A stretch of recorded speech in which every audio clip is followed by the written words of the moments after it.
नाज़रीन, अवामी न्यूज़ में ख़बरनि जो सिलसिलो जारी है। इन वक्त असीं तव्हांखे खिपरो में ख़बर ॾींदा हलूं त खिपरो लॻ भटियाणी में मरी ऐं नोड़ी बिरादरी जे ॿिनि धुरनि में झेड़ो गोलियूं लॻण सबबि 2 ॼणा सख़्त ज़ख़्मी थी पिया आहिनि। फायरिंग में ज़ख़्मी थियल उर्स ऐं सावण नोड़ी खे खाई पुलिस पारां ॻणती जोगी हालत में तालका अस्पताल खिपरो आंदो वियो, जिते खेनि तबे इमदाद ॾिनी पई वञे। फायरिंग सबबि ॻोठ में ख़ौफ़ हिरास पखिड़िजी वियो। मरी बिरादरी जे माण्हुनि असां ते हमलो कयो आहे, फायरिंग कई है। ज़ख़्मियुनि जे वारिसनि चयो आहे त पाणी जे मामले तां असांजो झेड़ो थियो आहे। पुलिस जो चवणु आहे त झेड़े ते कंट्रोल कयो वियो आहे, वधीक जांच कयूं पिया, जॾहिं त ॿिन्ही ज़ख़्मियुनि खे हैदराबाद रेफर कयो वियो आहे।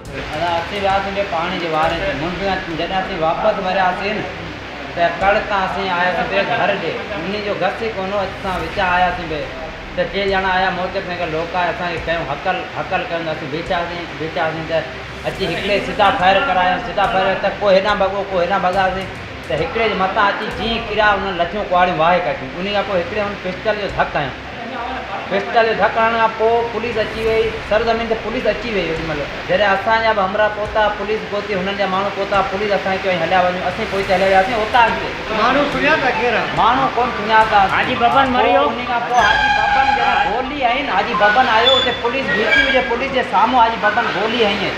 हाजी बबन पाण गोली त हाजी पाण हई आहिनि, ॿियनि त कोन हई।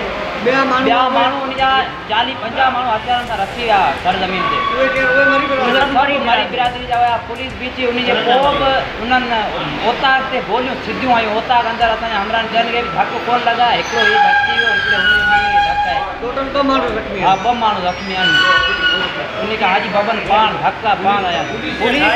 पुलिस हटायो है। मज़ीद खबरों और तफसीलात के लिए विजिट करें हमारी वेबसाइट www.awamiNewsHD.com।